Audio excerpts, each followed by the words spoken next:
লোকমান পয়গম্বরের সন্তান বলতেছেন, আব্বাজান শিরকটা কি? হোয়াট ইজ দা শিরক? শিরকটা কি? লোকমান পয়গম্বর বলতেছেন, আমার সন্তান, যদি তুমি আল্লাহর সমকক্ষ কারোরে তুমি বানিয়ে ফেলো, আল্লাহর পায়ে ব্যতীত যদি কোনো পীর বাবা, খাজা বাবা, গাজা বাবার পায়ে সিজদা দিয়ে ফেলো, ওটাই কিন্তু আল্লাহর সমকক্ষ শিরক হয়ে যায়। এই জোরে বলেন, কথা বলেন না কেন? লোকমান পয়গম্বর বলে, সন্তান, ও আমার সন্তান, দুনিয়ার মধ্যে চাও চাও, চাওয়া কার কাছে? এ জোরে বলেন না, কার কাছে? আল্লাহর কাছে চাওয়া লাগবে, দুনিয়ার কোনো মানুষের কাছে চাবেন না। আমারে বলবেন না, হুজুর আমারে সন্তান দান, দিতে পারবো? আমার বাবার ক্ষমতা আছে নাকি? আমার দাদার ক্ষমতা আছে নাকি? অনেকে মনে করেন না, কিছু কিছু মানুষের ক্ষমতা আছে। আছে নাকি? যদিও ডোন্ট মাইন্ড, খারাপভাবে নেবেন না। ক্ষমতা আছে কি? নিজের বউটা ওর কাছে দিলে নাউজুবিল্লাহ বলেন না কেন? তাছাড়া ক্ষমতা নেই। আমার কথা বোঝা যায়? ও আমার ভাইরা, সুতরাং আপনার সন্তান দরকার, সন্তান চাইবেন কার কাছে? আপনার অর্থ দরকার, অর্থ চাইবেন কার কাছে? আপনার রোগ হয়েছে, রোগ থেকে নিরাময় চাইবেন কার কাছে? লোকমান পয়গম্বর বলতেছেন, আব্বা জান, আবার বাবা, ইয়া বুনাইয়া লা তুশরিক বিল্লাহ, খবরদার খবরদার, আল্লাহর সঙ্গে কিন্তু কোনোদিন শিরক করবি না। আলহামদুলিল্লাহ, জয়পুরহাট জেলার অন্তর্গত মহিরম জামে মসজিদ ও যুব সমাজ কর্তৃক আয়োজিত প্রথম অধিবেশন ঐতিহ্যবাহী তাফসিরুল কোরআন মাহফিল, শ্রদ্ধাভাজন সাহেব সাদর, সম্মানিত সভাপতি, বিশিষ্ট আলেমে দ্বীন মুফাসসিরে কোরআন হযরত মাওলানা মুহাম্মদ নুরুল ইসলাম সাহেব, বারাকাল্লাহু ফি হায়াতি, সকলে বলেন আমিন। আরে ভাই, আপনাদের খতিব সাহেবের জন্য দোয়া করলাম, ভালোবাসেন না? জোরে বলেন না আমিন। আজকের প্রোগ্রামের সম্মানিত সহসভাপতি জনাব আলহাজ মোহাম্মদ আব্দুর রাজ্জাক পরামানিক, আল্লাহ তাআলা তার গোলামের নেক হায়াত দান করুন, জোরে বলেন না আমিন। আজকের প্রোগ্রামের সম্মানিত প্রধান অতিথি, আপনাদের এলাকার কৃতি সন্তান, বিশিষ্ট শিক্ষাবিদ, এক্সেলেন্সতম বিসিএস, এটা আপনাদের গর্ব অহংকার, বোঝা যায়। পাশে অনেক গ্রাম খুঁজে দেখেন, বিসিএস ক্যাডার পাবেন না, এটা আপনাদের জন্য গর্ব অহংকার।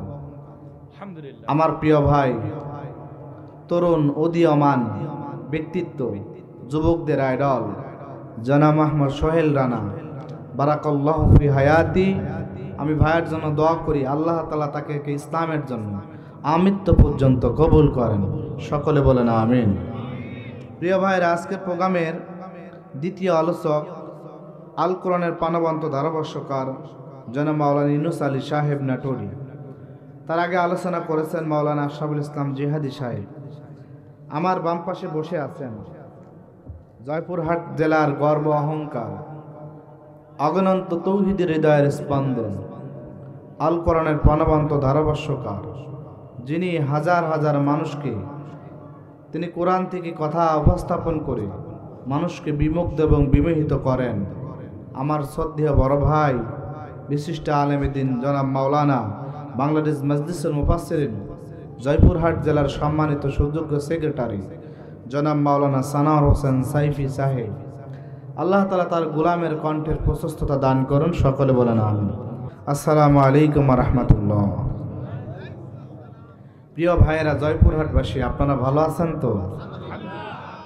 আমি যে আয়াতে কারিমা তেলাওয়াত করেছি সূরা লোকমান, লোকমানের 12 নম্বর আয়াত। আপনারা লোকমান, অনেকেই মুরব্বী যারা আছেন তারা অনেকেই লোকমান হাকিমের কথা শুনেছেন, শোনেন নাই? অনেকে লোকমান হাকিমের কথা শুনেছেন। লোকমান হাকিম তিনি একজন আল্লাহ তাআলার পয়গম্বর ছিলেন, প্রিয় বান্দা ছিলেন, তবে নবী ছিলেন না। আল্লাহ তাকে ডেলিগেট করে পবিত্র কোরআনে সূরা নাজিল করেছেন। পবিত্র কোরআনে আল্লাহ তাআলা কয়েকজন নবীর নাম অনুসারে নামকরণ করেছেন, সূরাকে ডেলিগেট করেছেন। তার মধ্যে 2 জন পয়গম্বর, প্রিয় মানুষকে আল্লাহ ডেলিগেট করেছেন। পুরুষদের মধ্যে হচ্ছেন লোকমান আলাইহিস সালাম, আর মহিলাদের মধ্য থেকে আল্লাহর নবী ঈসা পয়গম্বরের মা হযরত মারিয়াম আলাইহিস সালাম। প্রিয় ভাইরা, আসুন আমরা সূরা লোকমান থেকে কথা শুনবো। মনোযোগ থাকবে না যাবে? থাকবে তো? থাকবে। কার কার একটু আমরা সকলে গাটা গরম করে নি, থাকবে? লিল্লাহে থাকবে। হাত উঁচু করে লিল্লাহে তাকবীর। আলহামদুলিল্লাহ। এখানে সকলেই যুবক। আল্লাহ রাসূল বললেন, যখন তোমরা যুদ্ধের ময়দানে যাবা, কেউ আর বৃদ্ধ থাকবে না, সকলে যুবক থাকবা। তোমাদের অ্যাটিটিউড সবকিছু যুবকের মতো হয়ে যাবে। আল্লাহু আকবার বলেন না। যার নামে আল্লাহ তাআলা ডেলিগেট করে সূরা দিলেন, তার পরিচয় জানার দরকার আছে না নাই? আছে। আমরা একটু তার পরিচয় সংক্ষিপ্ত আকারে জেনে নিই। ও আমার ভাইরা, তাফসীরে ফি জিলালিল কোরআনের বর্ণনায় মনোযোগ থাকবে না যাবে? জোরে বলেন, আরো জোরে না। 1 2 3 জন মতো থাকবে, সবাই বলতে হবে। মনোযোগ থাকবে না যাবে? আলহামদুলিল্লাহ। তাফসীরে ফি জিলালিল কোরআনের বর্ণনায় লোকমান পয়গম্বর একজন ছিলেন দাস, একজন ছিলেন গোলাম মানুষ, খুব দরিদ্র মানুষ। তাফসীরে ফি জিলালিল কোরআনের বর্ণনায় লোকমান পয়গম্বরের নাকটা ছিল কিন্তু থেবড়া চ্যাপ্টা, ঠোঁটটা ছিল কিন্তু মোটা। তিনি খুব শর্ট লোক, বেটে লোক ছিলেন। তিনি খুব কালো বর্ণের লোক ছিলেন। তার মানে এক কথাই বলতে গেলে, মানুষের মধ্যে সৌন্দর্য আপনি বলবেন, তারা কি সুন্দর মানুষ বলবেন? জোরে বলেন না ভাই। মানুষের অনেক সুন্দর চেহারা দেখে কিন্তু অন্তরের মধ্যে ভালো লাগে, আবার কিন্তু মানুষের চেহারা দেখলে কিন্তু মানুষের মধ্যে অন্তরের মধ্যে খারাপ লাগে, আছে না? তার মানে চেহারার মধ্যে কি আল্লাহ তাআলা এমন একটা মাধুর্য দিয়ে দেন। তবে লোকমান পয়গম্বরের ঠোঁট ছিল মোটা, নাক ছিল থেবড়া, খুব বেটে শর্ট লোক ছিল, আর তিনি কিন্তু আফ্রিকা মহাদেশের লোক, মানে কালো বর্ণের। বর্তমানে ইথিওপিয়ার এলাকায় তার জন্মস্থান ছিল। তাফসীরে ফি জিলালিল কোরআনের বর্ণনায় লোকমান পয়গম্বর এমন একটা লোক, তাকে ডেলিগেট করে আল্লাহ সূরা নাজিল করলেন। কেন দেখেন, আল্লাহ নবী বললেন, আল্লাহ তাআলা মানুষের চেহারা দেখেন না, মানুষের অন্তর দেখেন, তাকওয়া দেখেন কিনা। তারা মানে কার চেহারা কত সুন্দর আল্লাহ দেখেন না, আল্লাহ দেখেন মানুষের তাকওয়া। আল্লাহু আকবার বলেন না। তাফসীরে তাবারী বর্ণনায় বিশ্বনবী বললেন, লোকমান পয়গম্বর বৈশিষ্ট্য সম্পর্কে লোকমান পয়গম্বর খুব বেটে লোক ছিল, খুব শর্ট লোক ছিল। লোকমান পয়গম্বরের নাকগুলো চ্যাপ্টা ছিল, হাফসি গোলাম ছিল। একবার আল্লাহ তাআলা লোকমান পয়গম্বরকে বললেন, লোকমান, তোমাকে 2টা আমি অপশন দিলাম। কয়টা অপশন দিলেন? জোরে বলেন না। আল্লাহ লোকমান পয়গম্বরকে বললেন, লোকমান, তোমাকে আমি 2টা অপশন দিলাম। ও লোকমান, 2টা অপশনের মধ্যে একটা বেছে নিবা। এখন মনে করেন আমাকে একটা অপশন দেন, 2টা অপশন দেন। এখানে 2টা সুন্দর গাড়ি যদি রাখেন, একটা BMW আর একটা মার্সিডিজ, 2টা গাড়ি যদি রাখেন, মনে করেন 2টা গাড়ির 2 রকম দাম, একটার দাম 2 কোটি আর একটার দাম 1 কোটি। আমি নিব কোনটা? আপনি নেবেন কোনটা? 1 কোটি নেবেন না? কয় কোটি নেবেন? 2 কোটি। ও আমার ভাই, লোকমান পয়গম্বরকে আল্লাহ অপশন দিলেন, লোকমান, ও লোকমান, তোমার কাছে আমি 2টা জিনিস দেব, যে কোনো একটা নিতে পারবা। ও লোকমান, তুমি যদি নবুয়ত চাও, তোমাকে নবুয়ত দেওয়া হবে। ও লোকমান, তুমি যদি হিকমত চাও, তোমাকে হিকমত দেওয়া হবে। লোকমান পয়গম্বর বলতেছেন, মালিক, আমি নবুয়ত চাই না, আমার হিকমত দাও। আল্লাহু আকবার বলেন না। আল্লাহ রাব্বুল আলামিন বলেন, ওয়ালাকাদ আতাইনা লুকমানাল হিকমাতা আন ইয়াশকুর লিল্লাহি ওয়া মান ইয়াশকুর ফাইন্নামা ইয়াশকুরু লিনাফসিহি ওয়া মান কাফারা ফাইন্নাল্লাহা গনিয়্যুন হামিদ। আল্লাহু আকবার। আল্লাহ রাব্বুল আলামিন বলেন, লোকমান, তুমি যে কোনো 2টা নিবা, একটা হয় নবুয়ত, না হয় হিকমত। লোকমান পয়গম্বর কোনটা নিলেন? জোরে বলেন। লোকমান পয়গম্বর বলতেছেন, মালিক, আমারে হিকমত দাও। আল্লাহু আকবার বলেন না। আল্লাহ বলেন, লোকমান, তোমাকে আমি নবুয়ত দিলাম, নবুয়তের পার একটু বেশি, মর্যাদা একটু বেশি। ও লোকমান, তুমি নবুয়ত নিলে না, তুমি হিকমত নিলে কেন? বুঝলাম না। লোকমান পয়গম্বর বলতেছেন, মালিক, নবুয়তের দায়িত্ব বড় কঠিন দায়িত্ব। ও মালিক, নবুয়তের দায়িত্ব মনে হয় আমার দ্বারা সম্ভব নাও হতে পারে। ও মালিক, তোমার পক্ষ থেকে যদি নির্ধারিত আসতো আমি নবুয়ত নিয়ে নিতাম।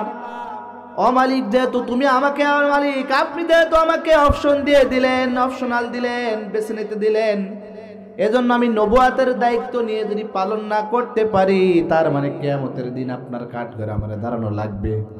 ও মালিক, এজন্য আমি সহজভাবে আমি হিকমাতটা বেছে নিলাম।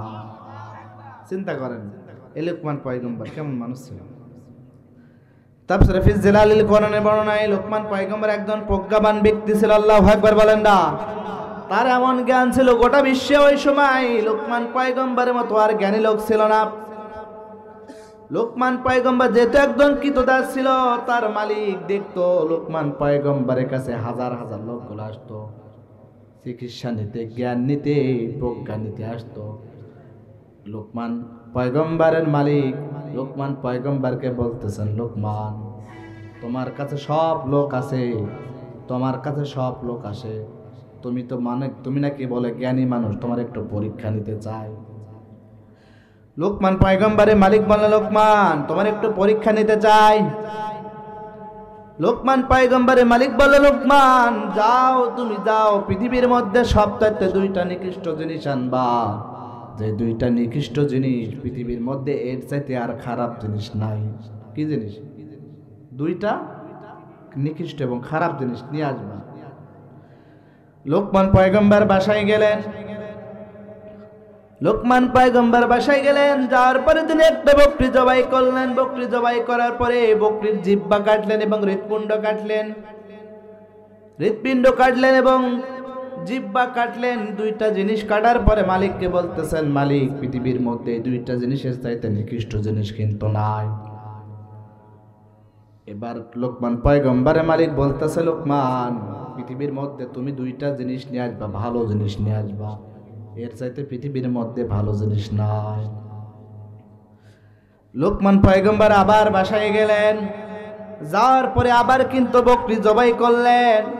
লোকমান পয়গম্বর বকরি জবাই করে, এবার লোকমান পয়গম্বর বকরি আবার জিহ্বা কাটলেন, হৃৎপিণ্ড মানে কলব কাটলেন। জিনিসটা একই না? কথা বলেন না কেন? জিনিস কিন্তু একই। এবার পৃথিবীর মধ্যে সবচাইতে ভালো জিনিস দুইটা তিনি নিয়ে গেলেন, একটা জিহ্বা আর একটা হচ্ছে হৃৎপিণ্ড, কলব। এবার নিয়ে যাওয়ার পরে বলতেছেন, মালিক, এই দুইটা জিনিসের চাইতে পৃথিবীর মধ্যে কিন্তু ভালো জিনিস নাই, এই দুইটা জিনিসই ভালো জিনিস। এবার মালিক দুইটা জিনিস রাখলেন, খারাপ জিনিস হৃৎপিণ্ড এবং জিহ্বা, ভালো জিনিস হৃৎপিণ্ড এবং জিহ্বা। এবার লোকমান পয়গম্বরের মালিক বলতেছে, লোকমান, মা হাযা ইয়া লোকমান, মা হাযা ইয়া লোকমান। ও লোকমান, বুঝলাম না তো, পৃথিবীর মধ্যে দুইটা খারাপ জিনিস তোমাকে নিয়ে আসতে বললাম, তুমি জিহ্বা এবং হৃৎপিণ্ড নিয়ে আসলে, আবার তোমারে ভালো জিনিস নিয়ে আসতে বললাম, তুমি হৃৎপিণ্ড এবং জিহ্বা নিয়ে আসলে, বুঝলাম না তো। লোকমান পয়গম্বর বলতেছেন, মালিক, ও মালিক, পৃথিবীর মধ্যে এই দুইটা জিনিস দ্বারাই মানুষ ভালো কাজ করে, আবার এই দুইটা জিনিস দিয়ে মানুষ কিন্তু খারাপ কাজ করে। ও মালিক, এই জিহ্বা দ্বারা মানুষ কিন্তু সত্য কথা বলে, কোরআনের কথা বলে, মানুষকে কিয়ামতের দিনের কথা বলে, তাওহীদের কথা বলে। ও মালিক, এই জিহ্বা দ্বারা আল্লাহর কিন্তু জিকির করে, আবার এই জিহ্বা দ্বারা কিন্তু অশ্লীল কথা বলে, মিথ্যা কথা বলে। কথা বলেন ঠিক কিনা? ও মালিক, এই দুইটা জিনিস। আবার হৃৎপিণ্ড দিয়ে মানুষ, কলব দিয়ে মানুষ খারাপ চিন্তা করে, আবার এই কলবে মানুষ কিন্তু ভালো চিন্তা করে। ও মালিক, এই কলবের মধ্যে কোথাও কোনো সময় মানুষের কলবের মধ্যে মালিক আপনার জিকির কিন্তু ঢুকে যায়। শ্বশুর বাড়ি দিয়ে বলেন আল্লাহু আকবার, আল্লাহু আকবার বলেন না। অনেকেই কথা বলতে চাচ্ছেন না, কেন বলছেন না? কোরআনের কথা, এটাকে আমরা কোরআনিক ক্লাস মনে করব। আমি এখন শিক্ষক, আপনারা ছাত্র, আদর্শবান ছাত্রের যে বৈশিষ্ট্য থাকার দরকার সেটা আপনারা প্রকাশ করবেন। রাজি আছেন তো? রাজি আছেন? কথা বলা লাগবে প্রিয় ভাই। আসুন আমরা লোকমান পয়গম্বর সম্পর্কে কথা শুনলাম, তার পরিচয় জানলাম। কেন আল্লাহ লোকমান আলাইহিস সালামকে কেন্দ্র করে সূরাটা নাজিল করলেন, জানার দরকার আছে না নাই? কেন নাজিল করলেন? ও আমার ভাইয়ের, তাফসীরে ইবনে কাসিরের বর্ণনায় লোকমান পয়গম্বর তার সন্তানকে 10টা উপদেশ দিয়েছিলেন। এই 10টা উপদেশ আল্লাহ তাআলা খুব পছন্দ করলেন, পছন্দ করে কোরআনের মধ্যে ডেলিগেট করে দিলেন। কিয়ামত পর্যন্ত একজন বাবা তার সন্তানকে কেমন করে লালন পালন করবে এই দিক নির্দেশনা আল্লাহ কোরআনের মধ্যে দান করলেন। আল্লাহু আকবার বলেন না। তাফসীর ইবনে কাসিরে বর্ণনায় লোকমান পয়গম্বর তার সন্তানকে 10টা উপদেশ দিল। কয়টা? জোরে বলেন, আরো জোরে। জোর হলো না? কিছু লোকের মুখ দিয়ে আমি এখন কথা বের করতে পারলাম না, দেখি পারে কিনা। জোরে বলেন কয়টা? আরো জোরে। সবার মুখের দিকে আমি তাকাচ্ছি। জোর হলো না? আপনি কথা বললেন না কেন? বলা লাগবে। বলেন কয়টা? হ্যাঁ, যাতে শেষে মনে থাকে। আপনি ওয়াজ শুনে গেলেন আর পরে মনে নাই, এই ওয়াজ শোনার দরকার নেই। এখানে প্রথম মাহফিল, আপনি ওয়াজ শোনার পরে যাতে আপনার ব্রেনের মধ্যে থাকে, মনের মধ্যে থাকে না এখানে ওয়াজ শুনেছিলাম, এইগুলো কাজ আমার করা লাগবে। আপনি এরকম ঘুমান মুখ বুঝে থাকলে আপনার মুখস্থ হবে না। এই জন্য মুখস্থ করাবো ওয়াজ। কথা বোঝা যায় আমার? আমার বারে তাফসীর ইবনে কাসিরে বর্ণনায় লোকমান পয়গম্বর তার সন্তানকে 10টা উপদেশ দিলেন। কয়টা? আমরা আমাদের সন্তানকে যদি 10টা উপদেশ দেন, আপনার সন্তান সাইফি ভাইয়ের মতো একজন আলেম হবে, এমন করে সোহেল ভাইয়ের মতো একজন আদর্শবান শিক্ষিত সন্তান হবে। কথা বলেন না কেন? এজন্য এই 10টা উপদেশ দেওয়া লাগবে। লোকমান পয়গম্বর তার সন্তানকে তাফসীর ইবনে কাসিরে বর্ণনা, তাফসীর ফি জিলাল কোরআনের বর্ণনায় লোকমান পয়গম্বর তার সন্তানকে মহাব্বত করে কাছে ডাকলেন, ভালোবেসে। আমরা অনেক সময় বলি না, বাবা একটু কাছে আসো, বলি না? লোকমান পয়গম্বর তার সন্তানকে কাছে ডাকলেন, মহাব্বত করে কাছে ডাকলেন, কাছে ডেকে 10টা উপদেশ দিলেন। 1 নম্বর উপদেশ দিলেন, আল্লাহর কোরআন থেকে বলতেছে, সূরা লোকমান থেকে বলতেছি, সকলে মনোযোগ সহকারে শুনবেন।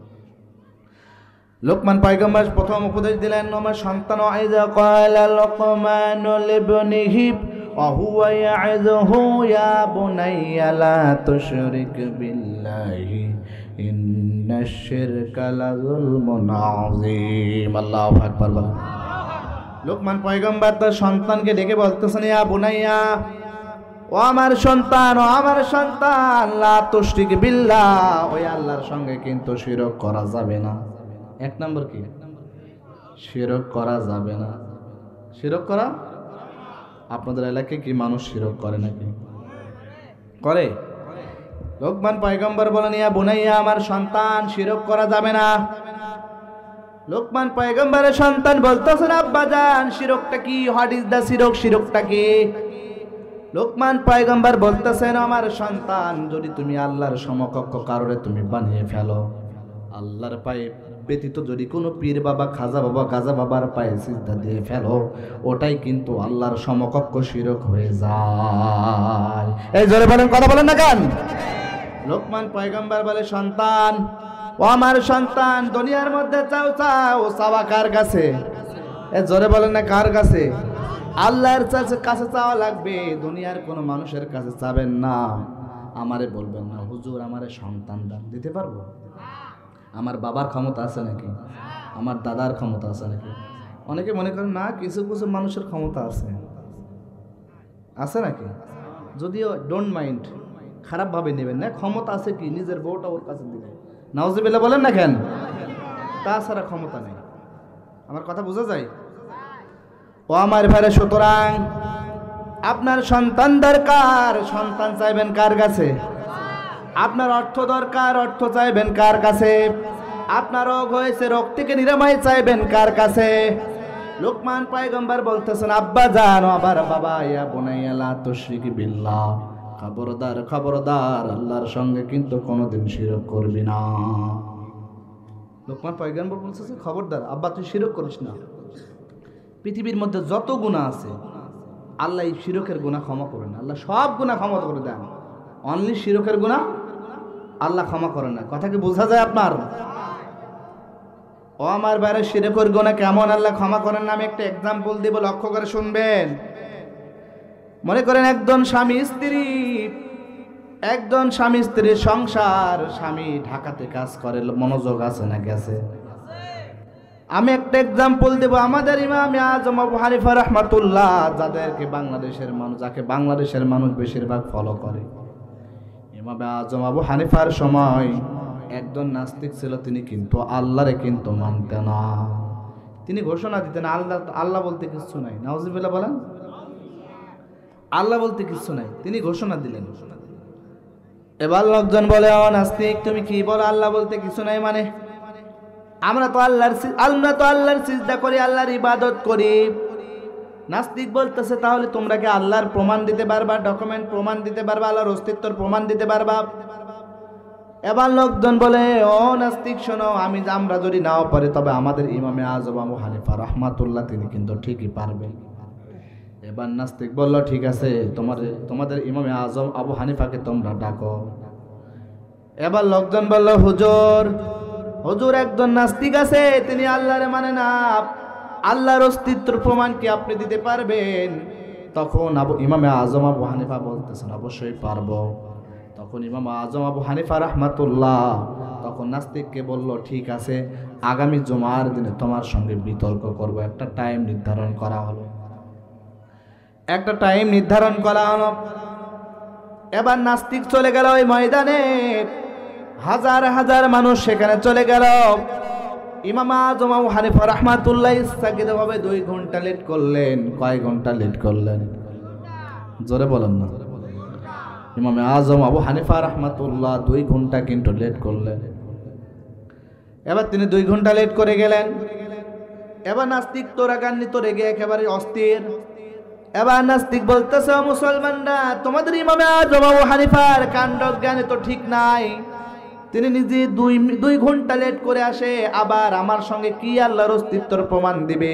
যে সময়টাই সঠিকভাবে যাচাই বাছাই করতে পারে না, সঠিক টাইমে উপস্থিত হতে পারে না, সুতরাং তার সঙ্গে সে আবার কেমন করে আল্লাহর অস্তিত্বের প্রমাণ দিবে? ইমাম আজম আবু হানিফা বলতেছেন, ভাই আমার একটা ওজর আছে।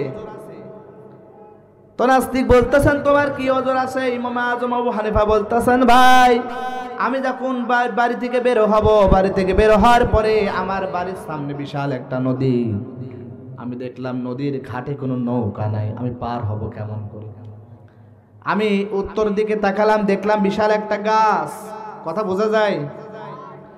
আমি উত্তর দিকে তাকালাম, বিশাল একটা গাছ দেখলাম। আমি দেখলাম গাছটা এমনি এমনি কেটে পড়ে গেল। এবার গাছ থেকে তক্তা বের হলো, এমনি এমনি নৌকা তৈরি হয়ে গেল। এমনি এমনি নৌকা তৈরি হয়ে ওই নৌকা আমার সামনে আসলো। তখন আমি নৌকা পার হয়ে চলে আসলাম। এই যে এমনি এমনি গাছ কেটে পড়ে গেল, এমনি এমনি তক্তা বের হলো, এই যে এমনি এমনি নৌকা হয়ে গেল, এমনি এমনি আমারে পার করে দিল। এই প্রক্রিয়ায় কিন্তু 2 ঘন্টা সময় লেগেছে, এই জন্য আমার 2 ঘন্টা লেট।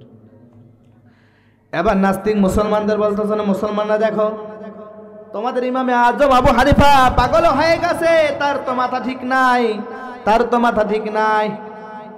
এমনি এমনি কোনো দিন গাছ কেটে পড়ে যায়? কাটে? জোরে বলেন না। এমনি এমনি গাছ কাটে? এমনি এমনি গাছ কাটে না, এমনি এমনি তক্তা বের হয় না, এমনি এমনি নৌকা তৈরি হয় না। নাস্তিক বলতেছেন, কোনো কাজ কিন্তু এমনি এমনি হয় না। ইমাম আজম আবু হানিফা বলতেছেন, এই তো আসল জায়গায় আসো। এমনি এমনি যদি একটা গাছ কেটে না পড়ে যায়, এমনি এমনি যদি তক্তা বের হয়ে না যায়, এমনি এমনি যদি নৌকা না হয়ে যায়, তাহলে এমনি এমনি কি আসমান জমিন সৃষ্টি হয়ে গেছে? এমনি এমনি হয়ে গেছে? ইমাম আজম হানিফা বললেন, এই যে এমনি এমনি সাগর হয়ে গেছে, এমনি এমনি নদী হয়ে গেছে, এমনি এমনি কি আসমান জমিন এমনি এমনি হয়ে গেল নাকি? তখন নাস্তিক বলতেছে, ইমাম আজম আবু হানিফা আগে তো বুঝি নাই, তাই তো পৃথিবীতে কোনো কাজ এমনি এমনি হয় না। কোনো কাজ এমনি এমনি হয় না, এর একজন স্রষ্টা আছে না নাই? এই যে এখানে যারা স্টেজ তৈরি করেছেন, এমনি এমনি হয়েছে না, কেউ তৈরি করেছে। তার মানে পৃথিবী আসমান জমিন এমনি এমনি হয় নাই। আপনি একটু গবেষণা করলে আল্লাহর অস্তিত্ব আপনি খুঁজে পেয়ে যাবেন। তাফসীরে ফি জিলালিল কোরআনের বর্ণনা আমি যেটা দেখলাম, আল্লাহ বলেন, আল্লাযীনা ইয়াযকুরুনাল্লাহা কিয়ামান ওয়া কুউদান ওয়া আলা জুনুবিহিম ওয়া ইয়াতাফাক্কারুনা ফি খালকিস সামাওয়াতি ওয়াল আরদ। আল্লাহু আকবার বলেন না। তাফসীরে ফি জিলালিল কোরআনের বর্ণনায় আল্লাহ রাব্বুল আমিন বলেন আল্লাযীনা ইয়াযকুরুনাল্লাহা কিয়ামান ওয়া কুউদান ওয়া আলা জুনুবিহিম ওয়া ইয়াতাফাক্কারুনা ফি খালকিস সামাওয়াতি ওয়াল আরদ। আল্লাহু আকবার বলেন না। আল্লাহ বলেন ওয়া ইয়াতাফাক্কারুনা ফি খালকিস সামাওয়াতি ওয়াল আরদ। আল্লাহ বলেন এই আসমান জমিন এমনি এমনি হয় নাই, তোমাদের আল্লাহ তোমার ব্রেন দিলেন, চোখ দিলেন। আলাম নাজআল লাহু আইনাইন ওয়া লিসানান ওয়া শাফাতাইন ওয়া হাদাইনাহুন নাজদাইন। আল্লাহ বললেন গোলাম তোমার চোখ দিলাম, তোমার ব্রেন দিলাম, তোমাকে গবেষণা করার শক্তি দিলাম। এই আসমান জমিন সম্পর্কে গবেষণা করলেই কিন্তু তুমি একক আল্লাহর কর্তৃত্ব শক্তির তুমি ক্ষমতা কিন্তু পেয়ে যাও। তার মানে আল্লাহর অস্তিত্ব তুমি পেয়ে যাবা। আল্লাহ বলেন ইয়াতাফাক্কারুনা ফি খালকিস সামাওয়াতি ওয়াল আরদ। তুমি আসমান জমিনের দিকে তাকাও না, পাহাড় পর্বতের দিকে তাকাও না। আলাম নাজআল লাহু আইনাইন ওয়া লিসানান ওয়া শাফাতাইন ওয়া হাদাইনাহুন নাজদাইন। আল্লাহ যে তোমারে বুদ্ধি দিলেন, বিবেক দিলেন, চোখ দিলেন, তুমি কি দেখতে পারো না? দেখার পরেও তুমি যদি অন্ধ হয়ে যাও, তোমার চাইতে পৃথিবীর মধ্যে গন্ডা মূর্খ আর কেউ নাই। তার মানে আল্লাহর অস্তিত্ব কিভাবে বুঝবেন? এই প্রকৃতি দেখে যদি আপনি বুঝতে পারবেন। ও আমার ভাই, আমি একটা এক্সাম্পল দেব। তাফসীরে ফি জিলালিল কোরআনের বর্ণনায় মনোযোগ আছে না গেছে?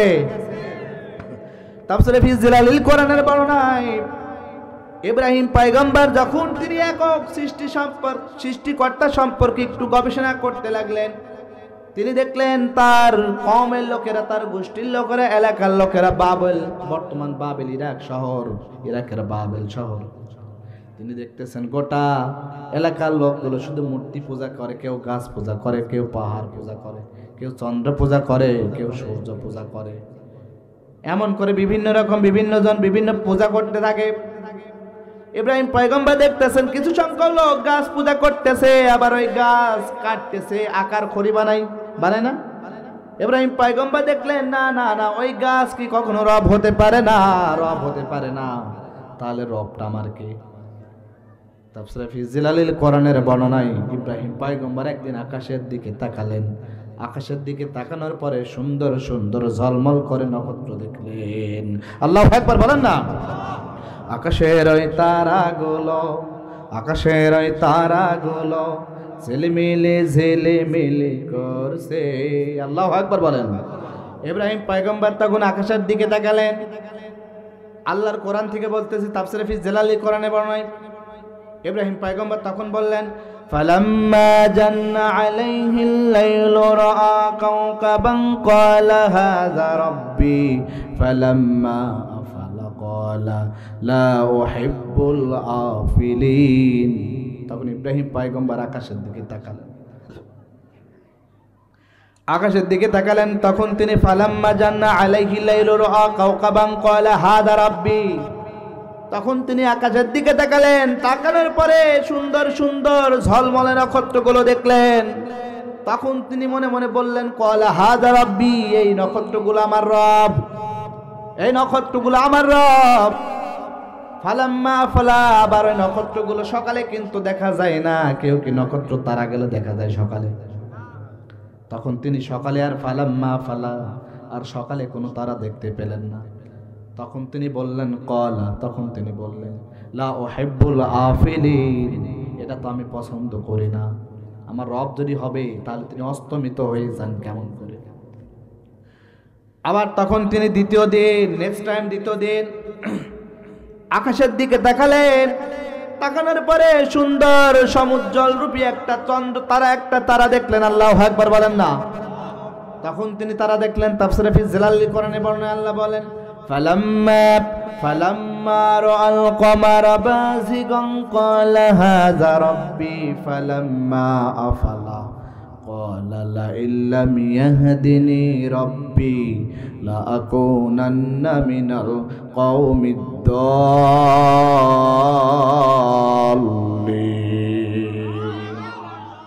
তখন তিনি আকাশের দিকে তাকালেন। তাকানোর পরে এবার সুন্দর একটা চাঁদ দেখলেন, সমুজ্জ্বল রূপে চাঁদ দেখলেন। তখন তিনি চাঁদ দেখার পরে তখন তিনি বললেন ক্বালা হাযা রাব্বি, এই চাঁদ আমার রব। ফালাম্মা ফালা, যখন আবার সকালে চাঁদগুলো তিনি দেখতে পেলেন না। তখন তিনি বললেন ক্বালা লা ইল্লাম ইয়াহদিনি রব্বি, ও আমার আসল রব, তুমি যারে মানুষকে হেদায়েত দাও, ও রব তুমি যারে মানুষকে হেদায়েত দাও, তুমি যদি আমাকে সঠিক পথ না দেখাও, হেদায়েত না দাও, আমি কিন্তু হেদায়েত শূন্য হয়ে যাব, আমি কিন্তু গোমরাহের মধ্যে চলে যাব।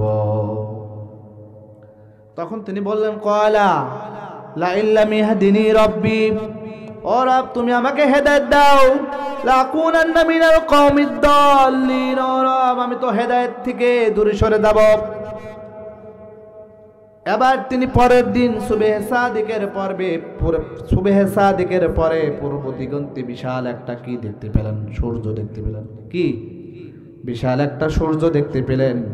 তখন তিনি বললেন, আল্লাহর কোরআন থেকে আমি বলতেছি, তখন তিনি বললেন ফালাম্মা রাআশ শামসা বাযিগাতান ক্বালা হাযা রাব্বি হাযা আকবার, ফালাম্মা আফালাত ক্বালা ইয়া কওমি ইন্নী বারিয়্যুম মিম্মা তুশরিকুন। আল্লাহু আকবার বলেন। ইব্রাহিম পয়গম্বর এবার পূর্ব দিগন্তে তাকালেন সুবহে সাদিকের পরে সকালে। তখন তিনি দেখলেন বড় একটা বিশাল একটা দীপ্তমান রূপে তিনি তখন সূর্য দেখতে পেলেন। তখন তিনি বললেন ক্বালা হাযা রাব্বি, এই সূর্য আমার রব। কারণ কি? হাযা আকবার, ওই সূর্য ওই দুইটার চেয়ে সূর্য বড় না ছোট? জোরে বলেন না।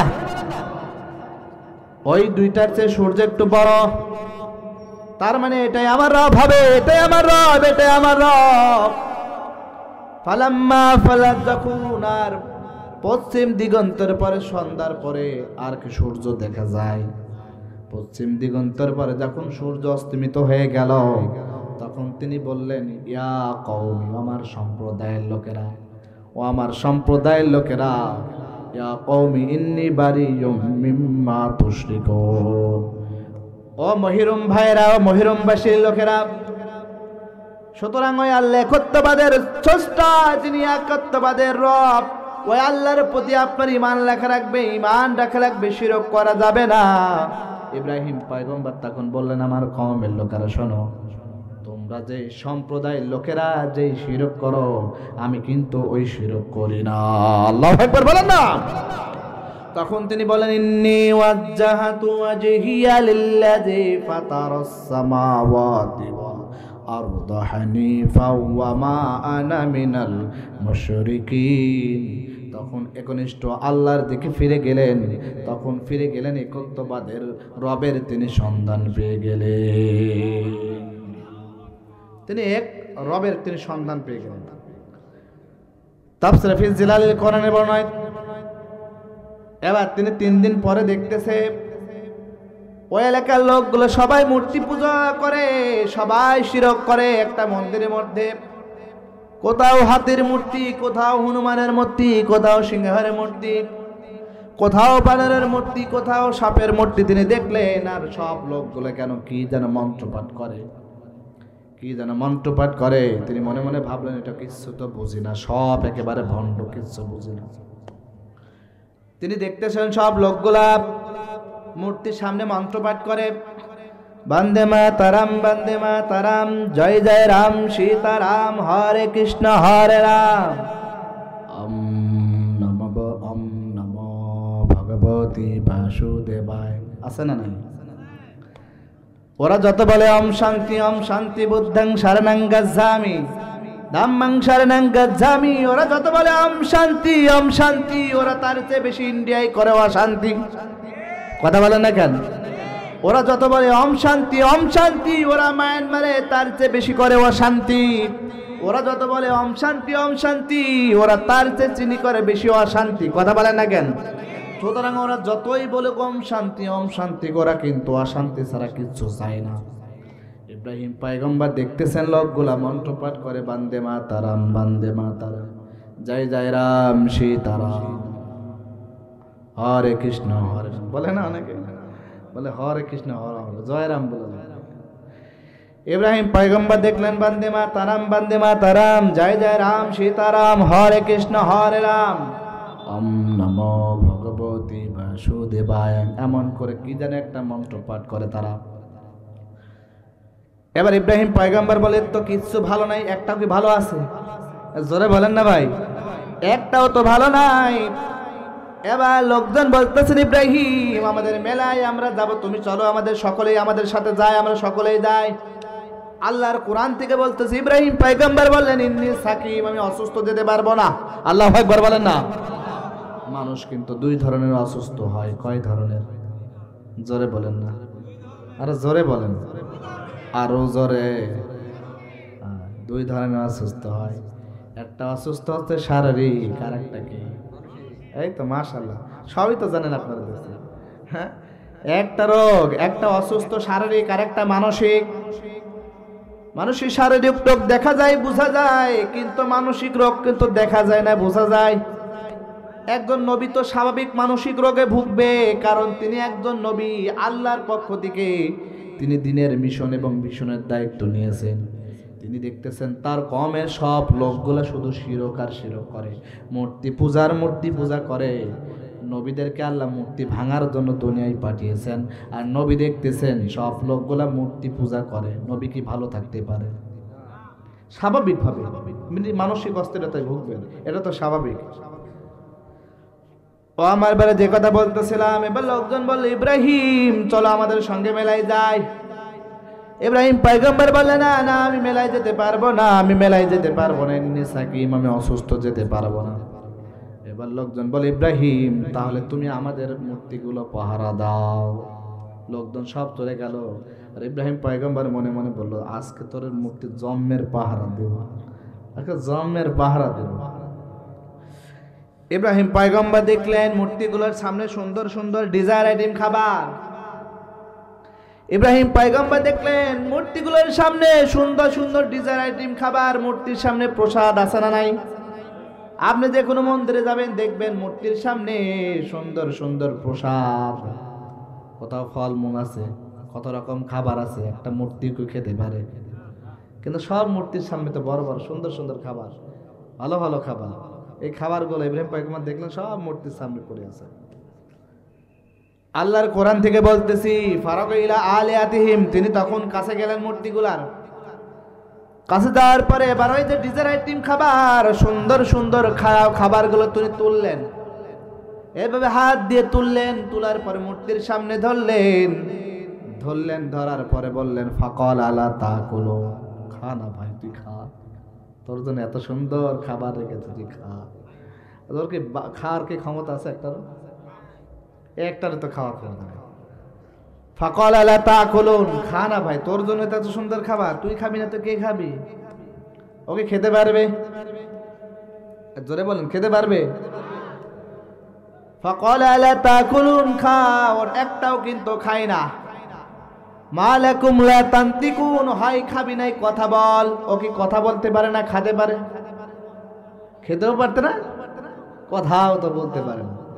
বলে খেতেও পারে না, কথাও বলতে পারে না। ইব্রাহিম বলতেছেন মা লাকুম লা তানতিকুন, আল্লাহর কোরআন থেকে বলতেছি, এই আল্লাহর কোরআন থেকে বলতেছে, আমি একটা বানাই কথা বলতেছি না। সূরা সাফফাত আপনি খুঁজে দেখবেন, খুলে দেখবেন।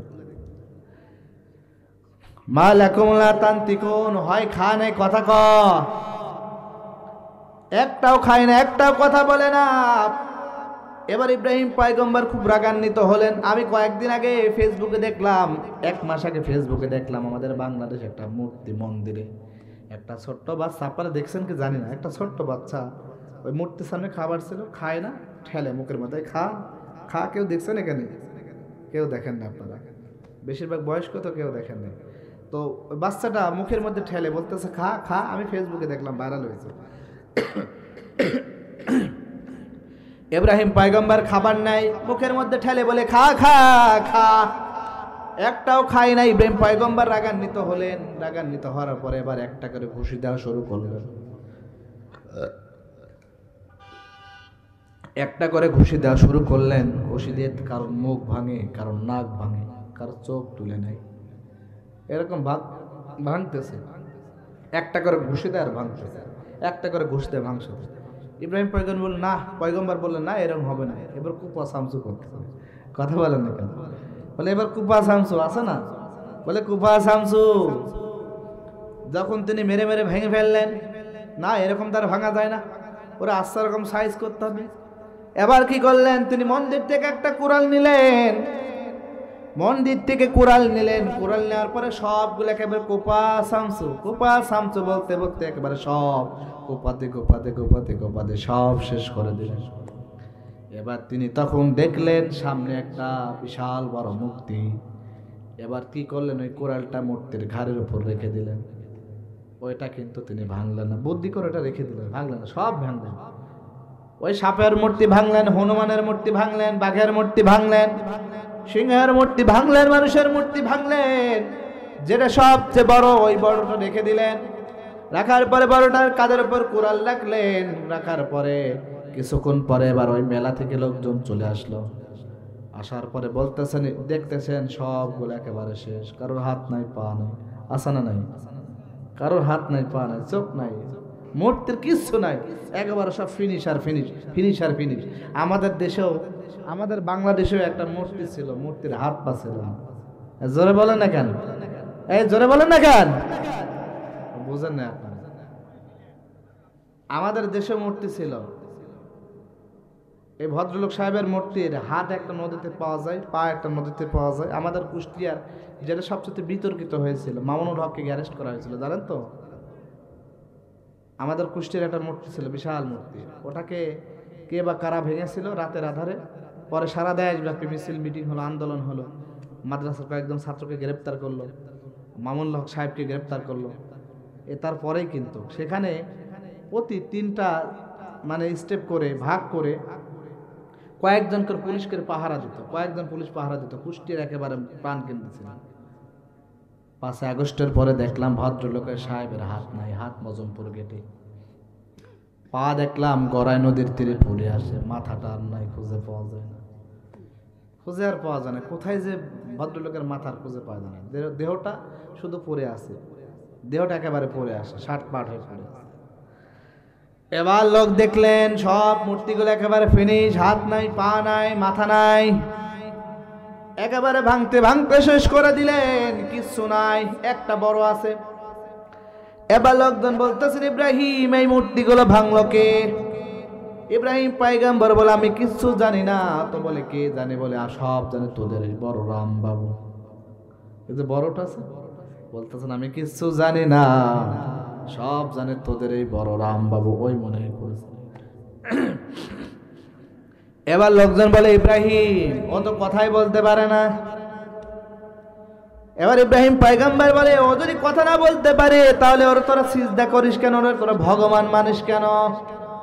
ওর তোরা ইবাদত করিস কেন? ওদের কথাই বলতে না পারে।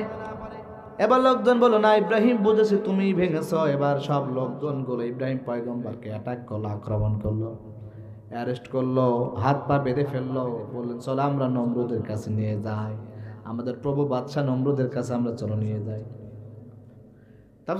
তাফসীরে ফি জালালি কোরআনে বর্ণনায়।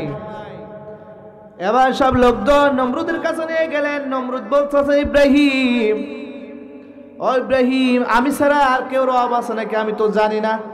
ও ইব্রাহিম, তুমি একটা নতুন রবের আবিষ্কার ঘটালা। এখন বলেন, ইব্রাহিম পয়গম্বর যে রবের আবিষ্কার ঘটালো, ও কি নতুন কোন রব নাকি? জোরে বলতে হবে, সবাই বলতে হবে। না না, সবাই বলেন। ওই রব কিন্তু নতুন রব নয়। এবার তখন নমরুদ বলতেছে, ইব্রাহিম, তুমি যে নতুন রবের সন্ধান দিতেছ, আমারে তুমি রব মানো না, প্রভু মানো না।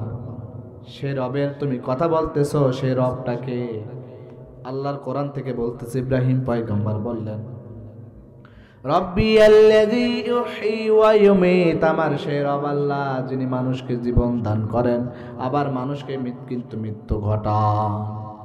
এবার নমরুদ বলতেছে, আনা উহয়ী ওয়া উমীত, আমি মানুষকে জীবন দান করি, আবার আমি কে মানুষকে কিন্তু মৃত্যু ঘটাই। নাউযুবিল্লাহ বলেন একটু। এবার ইব্রাহিম পয়গম্বর বলতেছে, না না, তুমি মানুষকে জীবন দান করতে পারো না, মৃত্যু দিতে পারো না। নমরুদ বলে, না, আনা উহয়ী ওয়া উমীত, আমি মানুষকে জীবন দান করি, আবার আমি মানুষকে মৃত্যু ঘটাই। এবার নমরুদ তার রক্ষী বাহিনীকে বলল, যাও জেলখানা থেকে 2জন ফাঁসির আসামিকে নিয়ে আসা হলো। আসার পরে এবার নমরুদ একজনের কাঁধে হাত দিলেন, ছুরি নিলেন, হিজ্জ করে পেটের মধ্যে ঢুকাই দিলেন, হিজ্জ করে ঢুকাই দিলেন। এবার লোকটার পেট থেকে ফিনকি দিয়ে রক্তগুলো বের হয়। লোকটা ছটফট করতে করতে জমিনে ছিটে পড়ে। লোকটা সঙ্গে সঙ্গে দুনিয়ার মায়া ত্যাগ করে মরে যায়। আবার দ্বিতীয় জন ছিল নমরুদ, তার কাঁধে হাত দিলেন, ছুরি নিলেন, নেওয়ার পরে হিজ্জ করে ঢুকাবেন। ইন দ্য স্টপ, থেমে গেলেন। ইন দ্য স্টপ, থেমে গেলেন। থেমে যাওয়ার পরে নমরুদ মারলেন না, বললেন ও ইব্রাহিম, আমি প্রথমটাকে মৃত্যু ঘটালাম, আমি দ্বিতীয়টাকে জীবন দান করলাম। আনা ও হেওয়া অমিত, আমি কিন্তু মানুষকে জীবন দান করি, আবার আমি কিন্তু মানুষকে মৃত্যু ঘটাই। ইব্রাহিম পয়গম্বর বলে নমরুদ, আচ্ছা ঠিক আছে, তাহলে আবার শোন আমার রবের গুণাবলী কি। তাফসীরে ফি জিলালি কোরআনে বর্ণনায় আল্লাহ বললেন, ফাইন্নাল্লাহা ইয়াতি বিশ-শামসি মিনাল মাশরিকি ফাআতি বিহা মিনাল মাগরিবি ফাবুহিতাল্লাযী কাফার। তখন ইব্রাহিম পয়গম্বর বললেন, নমরুদ, আমার সেই রব আল্লাহ, যিনি সূর্যকে পূর্ব দিকে উদিত করেন এবং পশ্চিম দিকে অস্তমিত করেন। ও নমরুদ, তুমি যদি রব হও, তুমি যদি খোদা হও, ওই সূর্যকে তুমি আবার পশ্চিম দিকে উদিত করো, পূর্ব দিকে অস্তমিত করো। এখন বলেন, নমরুদের কি বাবার ক্ষমতা আছে? নাই। দাদার মানে এই ক্ষমতা আছে? দাদারও নাই। তার মানে নমরুদের নাই, নমরুদের বাবার নাই, নমরুদের দাদার নাই। নমরুদ এবার বুঝতে পারলো না পারবো না, তর্কে পারবো না। জালিমরা তর্কে না পারলে সরাসরি অ্যাটাক করে। এই কথা বলেন এখন, জালিমরা যখন যুক্তি দিয়ে পারে না, তখন সরাসরি অ্যাটাক করে। তাফসীর কারকদের মতে এবার তখন নমরুদ বলল, হাররিকু, যাও ওরে বাঁধো, ওরে ধরে আগুনের মধ্যে নিক্ষেপ করো। তাফসীর ইবনে কাসির বর্ণনায়, তাফসীর ফি জিলালিল কোরআনের বর্ণনায়, তাফসীর তাবারির বর্ণনায় এবার ইব্রাহিম পয়গম্বরকে আগুনের মধ্যে ফেলে দেওয়া হলো। এমন সময় আল্লাহ তাআলা বললেন, জিব্রাইল যাও দুনিয়ার মধ্যে যাও, জিব্রাইল যাও দুনিয়ার মধ্যে যাও, যাওয়ার পরে আগে আমার ইব্রাহিমকে তুমি বাঁচাও। আল্লাহু আকবার বলেন না। এবার জিব্রাইল আলাইহিস সালাম আসলেন, আসার পরে বলতেছেন, নবী, ও নবী, আমি খুব দ্রুত বেগে এসেছি। বলে কেন? নবী, আমাকে বাঁচানোর জন্য। আল্লাহ নবী ইব্রাহিম পয়গম্বর বলে, জিব্রাইল তোমাকে পেয়ে কে পাঠিয়েছে? জিব্রাইল আলাইহিস সালাম বলে, জিব্রাইল আলাইহিস সালাম বলতেছেন, নবী, ও ইব্রাহিম পয়গম্বর, আমাকে আল্লাহ পাঠিয়েছে আপনাকে রক্ষা করার জন্য, বাঁচানোর জন্য নমরুদের আগুন থেকে। ইব্রাহিম পয়গম্বর বলে, ও জিব্রাইল, তুমি যে আল্লাহর কথা মতো আসলা, আল্লাহর অর্ডারে আসলা, তোমার রবকে? বলে আল্লাহ। জিব্রাইল আলাইহিস সালাম বলে, আমার রব আল্লাহ। এবার ইব্রাহিম পয়গম্বর বলে, আমার রবকে? বলে আল্লাহ। ইব্রাহিম পয়গম্বর বলে, তোমার রব আল্লাহ, আমার রব আল্লাহ, ওই রবকে আমারে দেখে না, তোমার সাহায্য লাগবে কেন? আল্লাহু আকবার বলেন না। দেখেন আসল ইমানদার, সাহায্য চাইবেন কার কাছে? না পীর বাবার কাছে চলে যাবেন, বাবা আমার বৌমার বাচ্চা হয় না, দাও। হ্যাঁ বাবা, আমার মেয়ে তো 6 মাস ধরে খেলে অসুস্থ হয়ে থাকে, সারাও। নাকি ভয় পারে নাকি? তারা পারে? হ্যাঁ, মনে হয় আপনারা করেন, মনে হয় করেন না। এখানে কেউ করেন না? তারা না, আলহামদুলিল্লাহ, না এখানে কেউ করেন না। ও আমার বারে যে কথা বলতেছিলাম, এবার ইব্রাহিম পয়গম্বর বললেন, আমার ওই রবকে আমারে দেখে না। তখন আল্লাহ রাব্বুল আলামিন তাফসীরে তাবারির বর্ণনায় আল্লাহ রাব্বুল আলামিন আগুনকে অর্ডার করলেন, কুল্লা ইয়া নারু কুনি বারদাও ওয়া সালামান আলা ইব্রাহিম। আল্লাহ আগুনকে অর্ডার করলেন, ও আগুন, তুমি আমার ইব্রাহিমের জন্য শীতল এবং নাতিশীতোষ্ণ হয়ে যাও। আল্লাহ আগুনকে অর্ডার করলেন, আগুন খবরদার, খবরদার, খবরদার, ও আগুন খবরদার, বেশি ঠান্ডা হবে না, যাতে আমার ইব্রাহিমের ঠান্ডা লেগে যায়। আমি 3টা তাফসীর কারকের বর্ণনা দিলাম, 3টা তাফসীর কারকদের মতো আল্লাহ নবী ইব্রাহিম পয়গম্বরকে আগুনের মধ্যে ফেলা হয়েছিল। আল্লাহ সরাসরি আগুনকে অর্ডার করলেন, কুলনা ইয়া নারু কুনি বারদাও ওয়া সালামান আলা ইব্রাহিম। এটা কোরআনের আয়াত, কথা বোঝা যায়? তার মানে স্পষ্ট বোঝা লাগবে আল্লাহর পক্ষে না, আপনার সন্তান বইয়ের কথা মতো নাচবে না। তার মানে আপনি ছোট্ট অবস্থায় আপনার সন্তানকে এই 10টি উপদেশ দেন, 10টি উপদেশ দেন নাই, এজন্য আপনাকে আজকে সন্তান বইয়ের কথা মতো আজকে রাস্তায় কিন্তু বের করে দেয়। এখন বলেন দোষ সন্তানের না বাবা মার?